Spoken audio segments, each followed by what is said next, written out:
Hey everybody, Brian Shannon from alphatrends.net. It's Saturday, October 3rd, 2015. Let's take a look at these markets. For the week, we had positive action for the equities for the most part.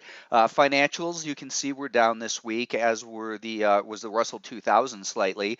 But overall, we had a pretty volatile but positive week for equities. So let's go ahead and take a look at the action on the charts and go from there. So first up, we'll start with the S&P 500, which we've been looking at some certain levels in here. And obviously, we've got this big green candle that occurred on Friday. Now, if I clear all this off, actually, let's take a look at where we are. We're still below a declining 50-day moving average, which says that at best, this market is trying to experience some accumulation, that is to turn sideways, and it's been very choppy. I mean, it's been difficult for even for the shortest of term traders. There's a lot of volatility in there, and you've got to be very quick to take advantage of it. But we've seen, obviously, this big drop, then a big rally, decline, and a lot of up and down action in here.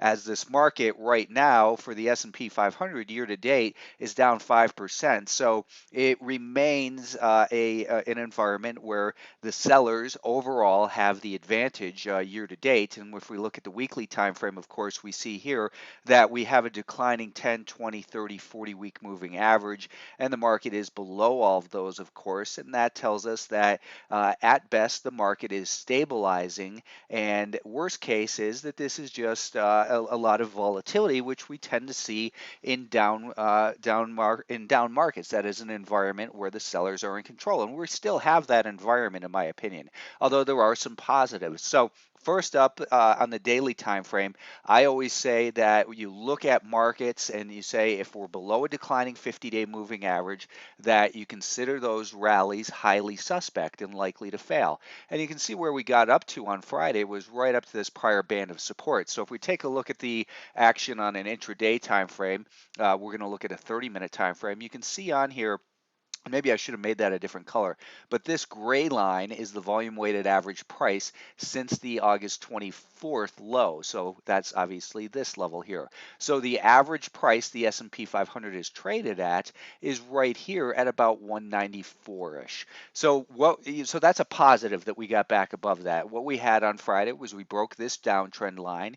We broke this little consolidation, and I had posted Friday morning prior to the market opening that was an important level of potential resistance, and the potential support was the week to date volume weighted average price, which you can see we gapped down through on Friday morning, and it held in what was really this prior band of resistance here. It wasn't looking good at all, but after about the first hour of the day, if we look at a 1-minute chart, you can see that we got back above the volume weighted average price and made a higher high right here, and that's really when the buyers took control on Friday, and they maintained that control throughout the session. And you can see after hours on Friday, we saw a little bit further strength up to 195.38. So this market in the very short term is, I think, a little bit extended here, obviously from 188 to 195. So we ask ourselves, where has it come from? It's come from 188 to 195 in a very short period of time.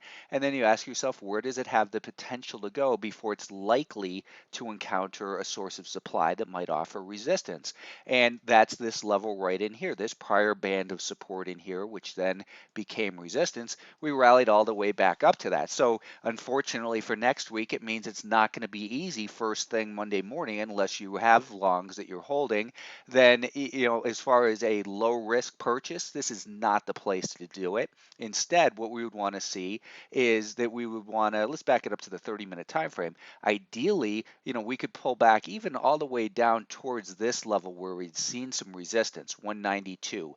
192 is what we want to see hold as support next week. At that point, that would refresh this market, let it build some energy, and you could actually make the case that we would then set up a left shoulder, a head, and then a right shoulder over here. So a pullback down towards 192 would be very constructive, I think, for this market. We would then see that the 5-day moving average would probably be in that same area and likely to offer some support potential as well. But for right now, going into Monday, I would say be very defensive. That is, I wouldn't be chasing stocks higher here. A lot of stocks got some quick movement, and a lot of the stocks that have been beaten down real hard and consistently beaten down had their big days. Win, for example, stands out. Massive volume. It was up 22%. It's still clearly an ugly chart. I mean, 2 years of downward action is not erased by obviously by one big day of 22% higher. But obviously, I think that kind of puts a stamp on this action that we saw this massive volume come in, and it's saying that pullbacks in a stock like this are likely to see this stock begin to stabilize. But it did not change the fact that a stock like this has still got a pattern here of lower highs and lower lows. Even if we get up towards if we saw it fall short of 74, it's still technically in a downtrend. Of course, depending upon your time frame, there's always an opportunity to make money. Back to the S&P 500, if we take a look at this 30-minute time frame, what we would want to see next week is a pullback down towards 192, see some stabilization there, and then if we can begin to rally from there, use that as a higher low to put a stop under, and then perhaps it could build the energy to break beyond this resistance near 195, let's just call it, and the height of this pattern, if we measure very conservatively 188 to 195, that would be 7 points. If we added 7 points to 195, that obviously gets us back up to these highs that we saw since this market made its lows. So that would indicate a price objective of 202. Well, if we look at 202, do we have anything else in that general area? Well, we've got the declining 50-day moving average, which would offer potential resistance as well. So the bottom line on the S&P 500 is we got a very good rally. I think a lot of shorts, really felt the pain in there on Friday. And now we'd be looking for a pullback that finds support near this 192 level. This is the potential bullish scenario. We've built a little bit of stability in this area, so it tells us that a pullback should be looked at as the potential for continuation higher, perhaps up towards that 200 level here. But that still would not change the fact that we are in a bearish environment. It would be a intermediate term movement is all I would be looking at it as. For the Nasdaq, if we look in here, we kind of looking at this daily chart first, we've got the same scenario. We've got a market that had found resistance at a prior area of support with a declining 50-day moving average.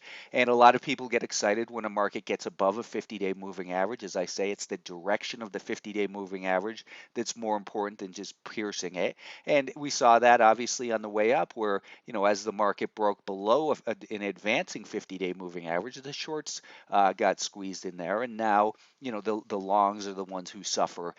So for the Nasdaq, if we take a look at the 30-minute time frame here since the August 24th low, I'm going to change the scaling just so we can see it a little bit more clarity. We broke this downtrend line and we broke this little band of resistance right in here. So for this market, which it could still have the potential to run up towards this 105-ish level, the preferred scenario is, well, one scenario is if it just rallies straight up there. Then if you're going to be buying it, you want to buy it after short-term pullback. So if it takes action like this, let's say, just ignore what's here. I'm doing this so I can draw on it.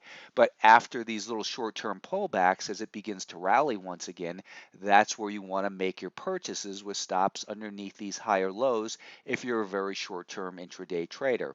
On the 10-minute time frame, here's that downtrend line that we broke. We broke that 5-day moving average, and here's where the potential for resistance is, 104.5 to 105.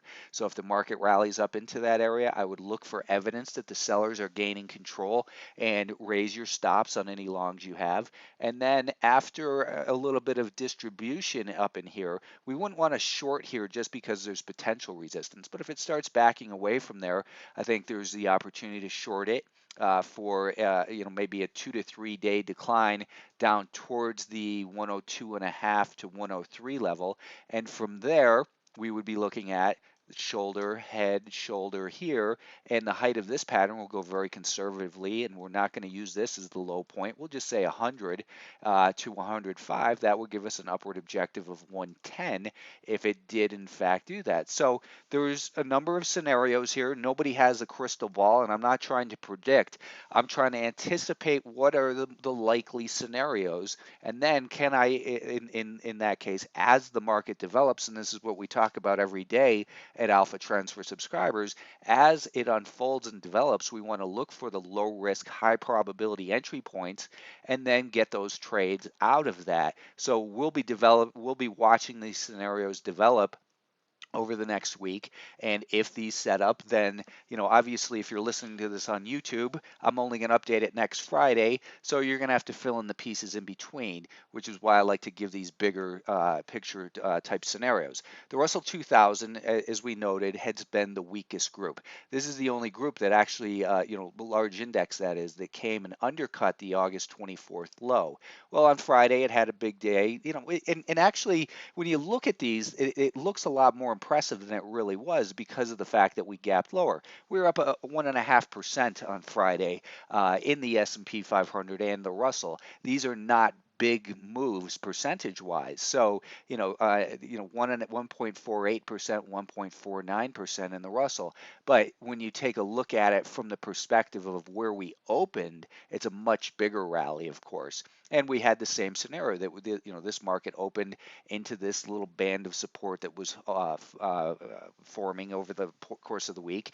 And as it got back above that volume weighted average price and made the pattern of higher highs and higher lows, a lot of shorts got squeezed. And we came right up to the daily R2 level, which is something that we talk about a lot as well. Anyways, let's get back to this 30-minute time frame where you can see a sharp downtrend line has been broken, as well as this little band of resistance. So in this case, if we have to look at a couple things. One, where does this market have the potential to go before it's likely to encounter a source of supply that will act as resistance? Up near 112. And where has it come from? It's come from 107 to 111, let's just call it basically. The ideal scenario would be for it to pull back down into this 109 level. Do that over the course of a day, day and a half. This 5-day moving average we begin to flatten out and then turn higher. And then if it held support there, to purchase the Russell 2000 for further bounce. It's not a bottom call by any mean. It might end up being the bottom. Who knows? That's not our job. Our job is to listen to the message of the market and take the pieces as they develop and turn that into a low risk, high probability trading plan. So if we were to pull back down towards 109, I would then be looking not to buy on a pullback, but to buy after the pullback. And once it starts to turn higher once again, and we have momentum back turning back up. So for instance, buying right about in this area if it was to turn back up, and then setting a stop underneath whatever that higher low ends up being. We would then look for upside potential and say, where would it have the potential to continue to rally to? Well, we have this bigger band of prior support in here, and that seems like likely area of resistance. So, and that's also where we see the volume weighted average price since the August 24th low. So what I'm trying to outline here is the potential for a bullish scenario. Now, the market never gives us what we want. I talk about the ideal scenario would be to pull back towards 109 and then rally, because that would give us a nice place to put a tight stop underneath and take advantage of a potential move up towards there. If it just rallies up towards that level, then it kind of, you have to look at it on an intraday basis and say, do I really want to buy it up here? Where would if you were to buy it at 110.50, where would your stop go? Where's the higher low? Would you say down here at 108.70? To me, that's a big stop, and a 2-point stop for the potential of a rally up to 112. So a rally of $1.40 versus a 2-point risk does not make sense. So if you're an active, aggressive intraday trader, perhaps there's further opportunity for upside. Otherwise, again, the ideal scenario is pull back, hold support in here, buy as it begins to rally, and look for it potentially to go up towards 112, 112 and a half. But we have a stop underneath it. We're not just trying to blindly buy a pullback. We're buying after a pullback and it begins to rally. We have a little momentum in our favor, and we have a reasonable place to protect ourselves with a stop loss. The semiconductors have been kind of the winners here recently, and we can see that for the week they gained just under 3%, and for the month, which is only 2 days, of course, they're up 1%.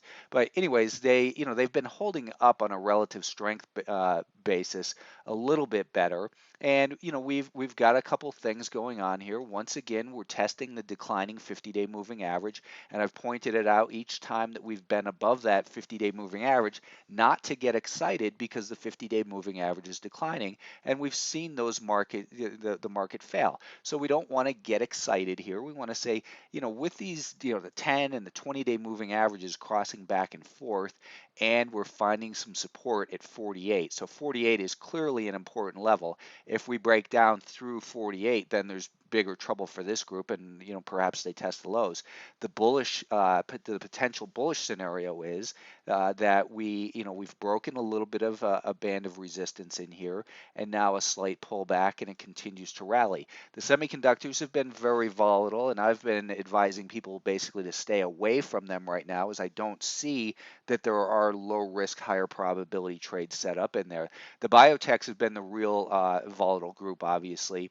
Now, for the week, the biotechs, you can see right here, or on Friday rather, were the big winner, up 3.5%. For the week, 1.7%, and we're still positive by 4% year to date on these biotechs. But there's clearly not an uptrend here. This is, a severely damaged market. We did not test those, or we came close to, rather, I should say, testing the August lows, and we kind of fiddled around in that level, and then kind of the same as the other markets, we had seen this little band of resistance forming and this trend line. So we broke this trend line on Thursday. Friday, we gapped lower and held some support at this previous level, which, if we look at the 5-day chart, you can see is pretty much exactly the week-to-date volume-weighted average price, almost within a dollar or so. And then as this market got back above the volume-weighted average price, the buyers really gained control and maintained that control as long as it was above the volume-weighted average price on Friday. So, I think this market, this group, the biotechs, look like they're headed, again, where does it look like they have the potential to go?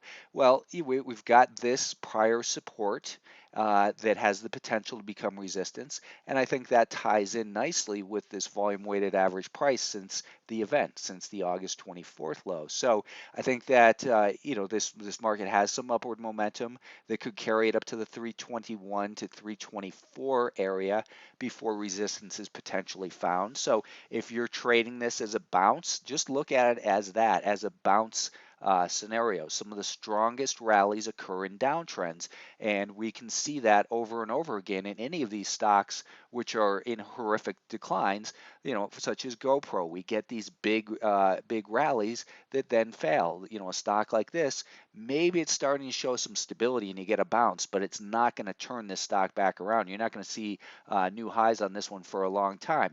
Getting a CEO, I kind of made fun of that a couple times, is not what it takes to turn a stock higher either. We can see here that this past week Twitter had a lot of volatility. They had news that their old CEO was coming back, and people got excited about that for 24 hours, and then we saw it get crushed and now back up to there. So if you're involved in Twitter, I would say at this point, what's going to be a very important level would be the 3-day volume weighted average price. That's since this day right here, so since the event. So if we take a look at it, I think that 2580 is a potential area of support if the stock pulls back. And if you're bullish on it, then again, back to about 2580. Does that tie in with anything? Well, this 5-day moving average is beginning to rally. So a pullback down towards 2580 might see this stock start to show some further stability and maybe get a little bit better bounce. We've got a declining 50-day moving average, and we've got this prior band of support in here that has the potential to offer resistance. So it's still not an exciting stock to be involved in. Let's take a look at Apple. Apple had a week where we saw some losses. And again, people got excited because it was above the 50-day moving average. And as I always say, declining 50-day moving average is what matters more. The fact that the 50-day moving average is declining, then you want to look at the market as guilty till proven innocent. We spoke about the volume weighted average price since their last earnings report.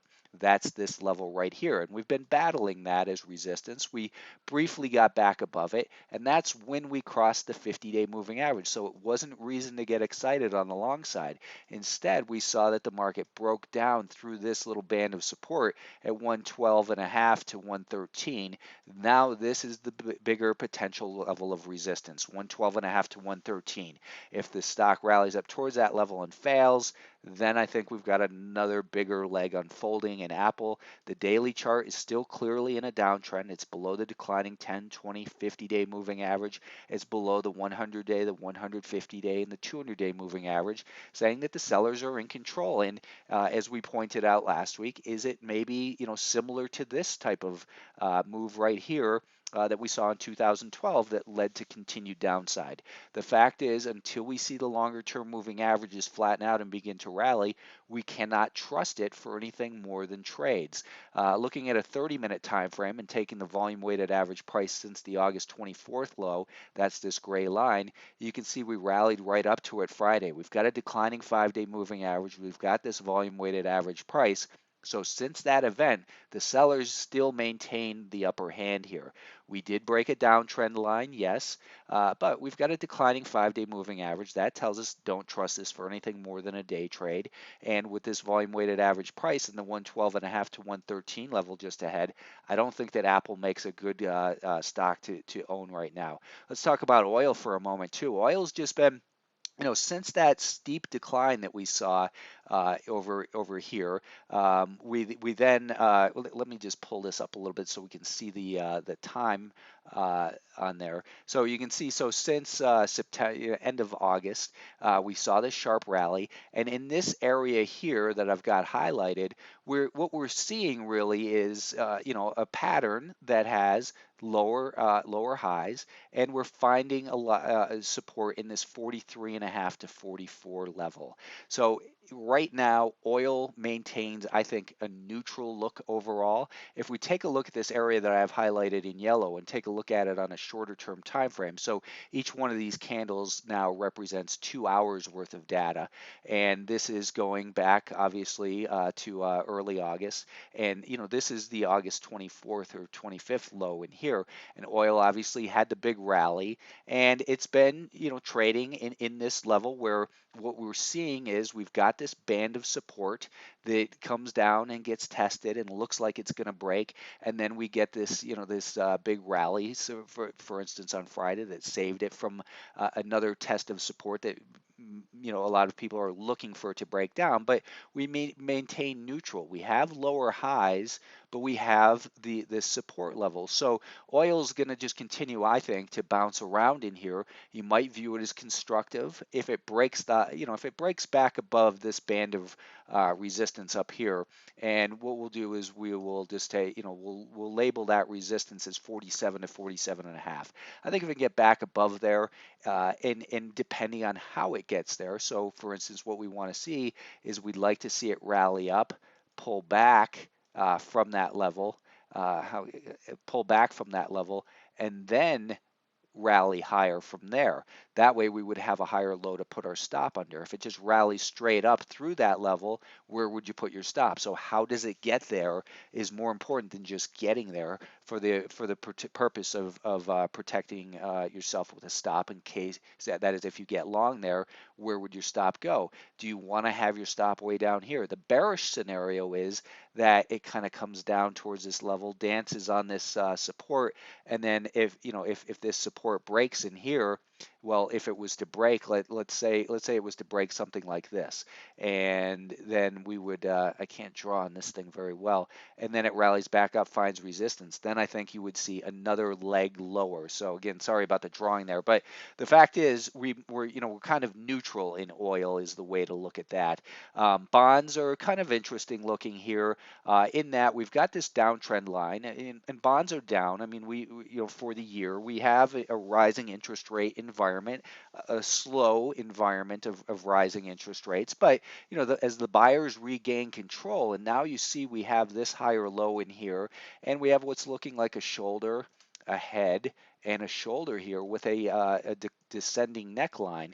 So if it was to break back above this neckline and this little band of resistance, then we would be saying, okay, from 127, the height of this pattern, we take it from the low, again, conservatively measured 115 up to the neckline at 130, add 15 to 127, and we might have a big rally in store for bonds, which would obviously mean lower interest rates, and that's the thesis based on Friday's response.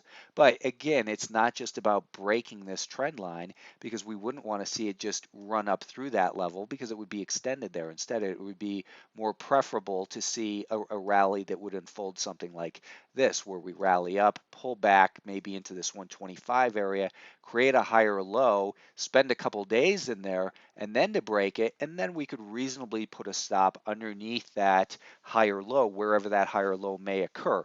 But for now, the bonds are either, you could look at them as they're neutralizing after this larger decline. We have this higher low, but we don't have a higher high.